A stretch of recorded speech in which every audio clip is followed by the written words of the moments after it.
وصلني سؤال بيقول: هل يوجد إثبات تاريخي أن القديس لوقا كاتب إنجيل لوقا وأعمال الرسل درس الطب في الإسكندرية وأرسل إنجيله والأعمال إلى ثيوفيلوس، ويقال أنه كان صديق له في الإسكندرية وكان في منصب حكومي؟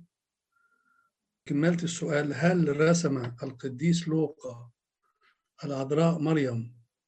على قدر ما أعرف توجد 5 من هذه الرسومات، شاهدت 3 منهم في العزبوية ودير المحرق في كنيسة القيامة بالقدس في كنيسة السريان الأرثوذكس، والاثنين التانيين في القدس كنيسة العذراء بدير ماري مرقس السريان الأرثوذكس بأورشليم، والفاتيكان روما.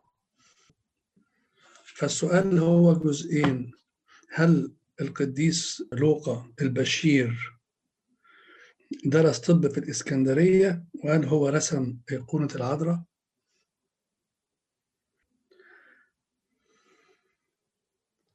بس جالي في نفس الوقت صورة من موقع على الإنترنت ومعنونة بقاموس الكتاب المقدس دائرة المعارف الكتابية المسيحية، وبتقول إن القديس لوقا هو اللي رسم أيقونة العذراء وحمل السيد المسيح، والموجودة حاليا في دير ماري مرقس بأورشليم القدس داخل كنيسة السيدة العذراء، من غير ما يذكروا التوثيق بتاع الكلام المكتوب. ولكن عندنا كتاب مهم لنيافة المتنيح الأنبا يؤنس أسقف الغربية السابق، كتاب الكنيسة المسيحية في عصر الرسل، الطبعة الثالثة سنة 1987 وصفحة 457.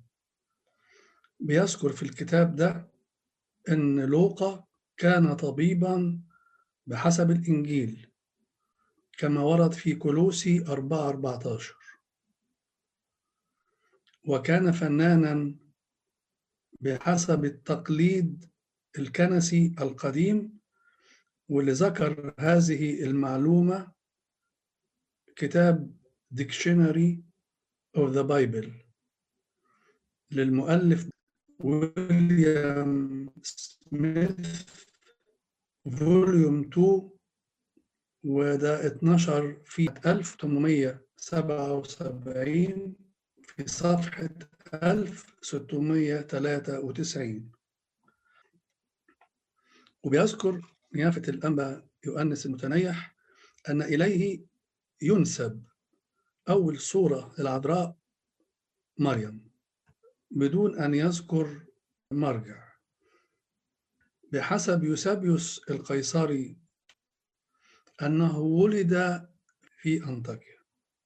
عندنا كتاب اسمه The Virgin Mary and the Traditions of Painters، المؤلف بتاعه جون جو كلاي، وده اتنشر في لندن سنة 1873.